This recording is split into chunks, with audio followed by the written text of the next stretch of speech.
Assalamualaikum warahmatullahi wabarakatuh. Salam sejahtera untuk kita semua. Perkenalkan kami dari kelompok 3 Angkatan 38. Pada kesempatan ini kami akan menyampaikan ringkasan kegiatan hari pertama sampai hari ketiga dalam pelaksanaan Latsar Agenda 1. Hari pertama hingga ketiga menjadi tahap awal yang sangat penting karena disinilah kami mulai memahami dasar-dasar pembentukan karakter ASN, nilai-nilai dasar PNS, serta wawasan kebangsaan yang menjadi pijakan dalam pengabdian kami. Melalui presentasi singkat ini, kami menyajikan poin-poin penting dari setiap agenda yang telah dilaksanakan sekaligus refleksi pembelajaran yang kami peroleh bersama. Harapannya ringkasan ini dapat memberikan gambaran utuh tentang proses pembelajaran yang sudah kami jalani, serta manfaat yang kami rasakan baik secara individu maupun kelompok. Baiklah, di slide pertama ini saya akan menjelaskan tentang wawasan kebangsaan. Wawasan kebangsaan adalah cara pandang bangsa Indonesia dalam mengelola kehidupan berbangsa dan bernegara. Cara pandang ini lahir dari sejarah panjang perjuangan bangsa dan berlandaskan pada 4 pilar utama, yaitu Pancasila, Undang-Undang Dasar 1945, Negara Kesatuan Republik Indonesia, dan Bhinneka Tunggal Ika. Melalui wawasan kebangsaan, seluruh elemen bangsa diharapkan memiliki persamaan visi, misi, dan persepsi dalam mencapai tujuan nasional, yaitu masyarakat adil, makmur, dan sejahtera. Adapun tujuan utama wawasan kebangsaan adalah menjaga persatuan dan kesatuan bangsa, memperkuat jati diri nasional, dan menjamin keutuhan wilayah Indonesia. Dalam konteks ini, ASN wawasan kebangsaan beserta menempatkan kepentingan bangsa dan negara di atas kepentingan pribadi maupun golongan. Nilai-nilai yang terkandung dalam wawasan kebangsaan antara lain rasa cinta tanah air, semangat persatuan dalam keberagaman, kesetiaan terhadap konstitusi dan dasar negara, serta komitmen untuk menjaga kedaulatan bangsa. Bagi ASN, wawasan kebangsaan menjadi dasar dalam memberikan pelayanan publik yang berkeadilan, menjaga integritas, serta memperkuat rasa kebersamaan dalam mewujudkan cita-cita nasional. Dengan memahami wawasan kebangsaan, setiap ASN mampu berperan sebagai perekat bangsa dan garda terdepan dalam menjaga keutuhan Negara Kesatuan Republik Indonesia. Bela negara merupakan tekad, sikap, dan perilaku warga negara yang dilandasi oleh kecintaan kepada NKRI yang berdasarkan pada Pancasila dan UUD 1945 dalam rangka menjamin kelangsungan hidup berbangsa dan bernegara. Bela negara bukan hanya tugas dari TNI, tetapi merupakan kewajiban seluruh warga negara, termasuk kita sebagai ASN yang harus menjalankan profesi dengan penuh tanggung jawab. Adapun dasar hukum bela negara yang pertama UUD 1945 pasal 27 ayat 3 yang menyatakan bahwa setiap warga negara berhak dan wajib ikut serta dalam upaya pembela negara. Kedua, UUD 1945 pasal 30 ayat 1 dan 2 yang menegaskan hak dan kewajiban warga negara dalam pertahanan dan keamanan. Selain itu juga ada Undang-Undang Nomor 3 Tahun 2002 tentang pertahanan negara, serta Undang-Undang Nomor 23 Tahun 2019 tentang pengelolaan sumber daya nasional untuk memperkuat kewajiban bela negara bagi seluruh rakyat Indonesia.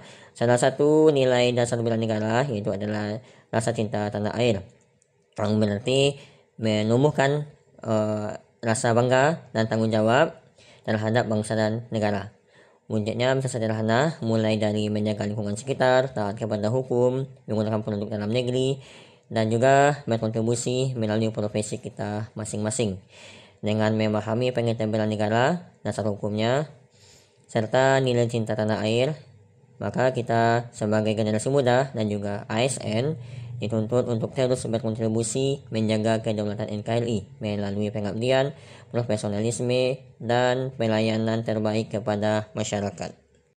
5 nilai dasar bela negara. Yang pertama, cinta tanah air, yaitu menjaga dan melestarikan lingkungan hidup, menggunakan karya anak bangsa, serta menjaga nama baik bangsa dan negara. Yang kedua, kesadaran berbangsa dan bernegara, menghormati keanekaragaman suku, agama, ras, antar golongan, budaya, serta menjalankan hak dan kewajiban sesuai aturan yang berlaku. Yang ketiga, rela berkorban untuk bangsa dan negara, mendahulukan kepentingan bangsa dan negara di atas kepentingan pribadi maupun kepentingan golongan, berpartisipasi aktif dan peduli dalam pembangunan bangsa dan negara sesuai profesi masing-masing. Yang keempat, setia kepada Pancasila, menjalankan kewajiban agama dan kepercayaan, mengamalkan nilai Pancasila dalam kehidupan sehari-hari. Dan yang kelima, mempunyai kemampuan awal bernegara, yaitu memiliki sikap dan fisik yang tangguh serta inteligensi yang tinggi. Selanjutnya adalah kesiapsiagaan bela negara. Apa itu kesiapsiagaan bela negara? Singkatnya, ini adalah bagaimana kita menerapkan nilai-nilai bela negara dalam kehidupan sehari-hari. Ini tentang siap secara fisik, mental, dan sosial untuk menghadapi tantangan. Ada beberapa komponen penting yang perlu kita pahami. Yang pertama, kemampuan awal bela negara. Ini termasuk menjaga kesehatan jasmani dan mental, memiliki etika dan moral yang baik, serta menghargai kearifan lokal. Ini adalah fondasi kita. Yang kedua adalah rencana aksi bela negara. Kita akan menyusun rencana aksi. Ini adalah cara kita berkontribusi nyata dalam membela negara, sesuai dengan kemampuan dan bidang kita.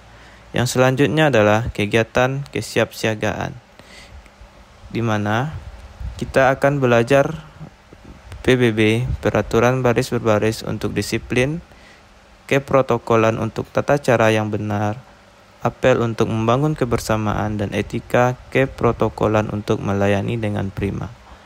Mengapa ini penting? Karena sebagai ASN kita adalah wajah negara. Dengan memahami dan menerapkan kesiapsiagaan bela negara, kita akan menjadi pribadi yang kuat, siap menghadapi tantangan, dan memberikan yang terbaik bagi bangsa dan negara. Yang kelima ada ancaman NKRI. Ancaman adalah setiap usaha dan kegiatan baik dari dalam negeri maupun luar negeri yang bertentangan dengan Pancasila dan mengancam atau membahayakan kedaulatan negara, keutuhan wilayah NKRI, dan keselamatan segenap bangsa. Jenis-jenis ancaman terhadap NKRI ada dua, yaitu ancaman militer, seperti agresi asing, pemberontakan bersenjata, dan terorisme bersenjata. Dan kedua ada ancaman non-militer seperti radikalisme dan intoleransi, desintegrasi bangsa atau separatisme. Yang ketiga ada ancaman siber, hoax atau propaganda. Yang keempat ada narkoba. Dan yang terakhir kelima ada korupsi. Kedaulatan RI itu ada penyebabnya dua, yaitu dari eksternal dan kedua internal. Penyebab kedaulatan RI yang pertama ada eksternal, yaitu tentang ancaman dan tantangan. Yang kedua internal tentang hambatan dan gangguan. Dalam bela negara. Yang pertama, peran ASN. ASN merupakan abdi negara sekaligus abdi masyarakat, sehingga perannya dalam bela negara meliputi: yang pertama, menjaga integritas dan netralitas dalam melayani publik. Yang kedua, menjalankan tugas pemerintahan dan pembangunan dengan profesional. Yang ketiga, memberikan pelayanan publik yang bersih, efektif, dan bebas KKN. Yang keempat, menjadi teladan disiplin, loyal, dan taat hukum bagi masyarakat. Yang kedua, peran masyarakat. Masyarakat memiliki ruang lingkup yang lebih luas dan dekat dengan kehidupan sehari-hari, sehingga perannya dalam bela negara antara lain: yang pertama, mematuhi hukum dan peraturan yang berlaku. Yang kedua, menjaga persatuan, persaudaraan, dan toleransi. Yang ketiga, ikut serta dalam kegiatan sosial, politik, maupun ekonomi untuk memperkuat bangsa. Dan yang keempat, siap membela negara melalui sikap cinta tanah air, gotong royong, serta menjaga keamanan lingkungan. Konsep dasar analisis isu. Analisis isu adalah proses mengidentifikasi dan menilai permasalahan nyata di lingkungan kerja yang berdampak pada kinerja organisasi atau pelayanan publik. Tujuan utamanya adalah untuk menemukan isu yang relevan dengan tugas instansi, berdampak nyata, dan dapat diselesaikan secara terukur dalam jangka waktu aktualisasi. Proses analisis dilakukan secara objektif menggunakan metode USG, Urgency, Seriousness, Growth. Urgency adalah mengukur tingkat keterdesakan penyelesaian isu. Seriousness menilai seberapa besar dampak isu terhadap kinerja dan pelayanan publik. Growth melihat potensi atau kemungkinan isu diselesaikan dalam waktu dan sumber daya yang ada.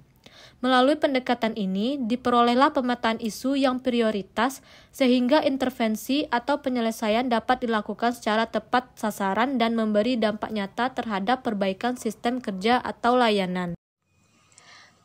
Baik, selanjutnya kita akan membahas tentang teknik-teknik identifikasi isu. Yang pertama, teknik breakdown, merupakan metode yang menguraikan isu dari paling besar hingga ke isu terkecil. Pada metode ini, kita memilah-milah isu menjadi beberapa bagian, kemudian mempelajari fungsi masing-masing bagian dan juga mencari hubungan atau koneksi bagian satu dengan bagian lainnya. Selanjutnya yaitu teknik catwalk oleh Peter Checkland. Teknik ini terdiri dari customer, actors, transformational process, worldview, owner, dan environmental constraints. Pada teknik ini, kita mendeskripsikan manusia dan juga proses atau transformasi isu hingga diselesaikan. Selanjutnya yaitu Moment of Truth atau MOT oleh Jan Carlson. Merupakan metode yang menggunakan peran pelanggan untuk menyelesaikan isu. Pada metode ini kita menggali pengalaman pelanggan, mencoba menjadi pelanggan, dan juga mengadakan pertemuan dengan volunteer.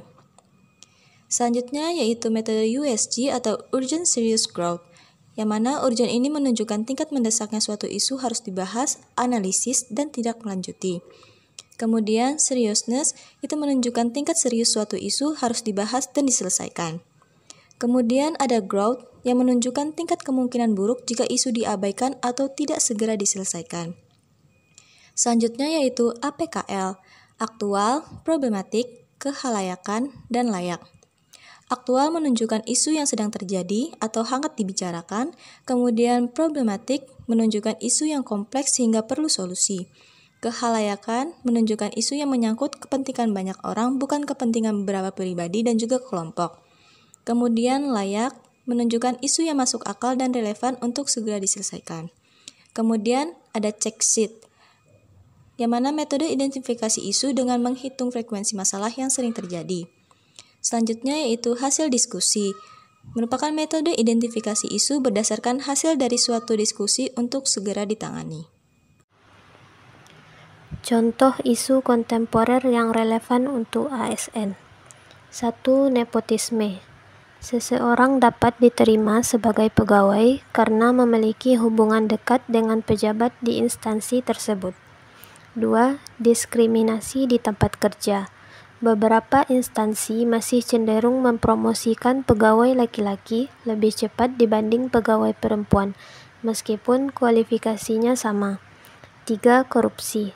Beberapa ASN memalsukan laporan keuangan untuk menutupi penyalahgunaan dana. 4. Kurangnya integritas dan profesionalisme.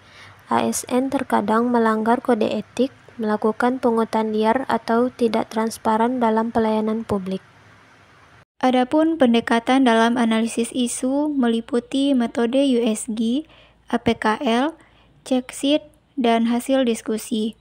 Kemudian, untuk analisis isu lebih dalam, dapat menggunakan teknik analisis SWOT, fishbone diagram, dan mind mapping.